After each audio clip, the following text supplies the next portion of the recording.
Viral, video pengamen kostum Robocop ditangkap Satpol PP Kota Depok. Sebuah video yang menampilkan sosok Robocop ditangkap anggota Satpol PP saat sedang diadakan razia viral di media sosial Instagram. Dalam video yang diunggah akun ini, Minggu 27 Februari 2022, tampak dua Satpol PP menggandeng Robocop tersebut dan membawanya ke mobil. Di salah satu unggahan, video tersebut sudah ditonton sebanyak 64.000 kali dan dikomentari lebih dari 500 akun hingga Senin 28 Februari 2022.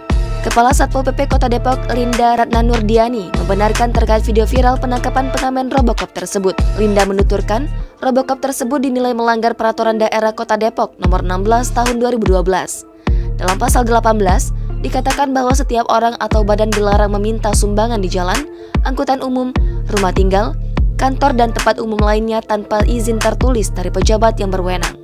Setiap orang juga dilarang meminta sumbangan atau mengemis dan atau mengamen di jalan, persimpangan lampu merah, di dalam angkutan umum, jembatan penyeberangan, dan area perkotaan. Bagi warga yang menemukan kelompok kategori tersebut dilarang memberikan sejumlah uang atau barang di tempat-tempat yang sudah disebutkan di atas.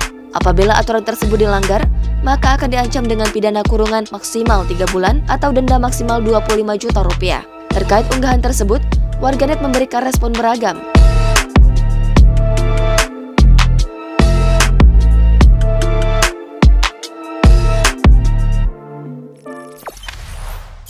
Jangan lupa subscribe, share, komen, dan like ya!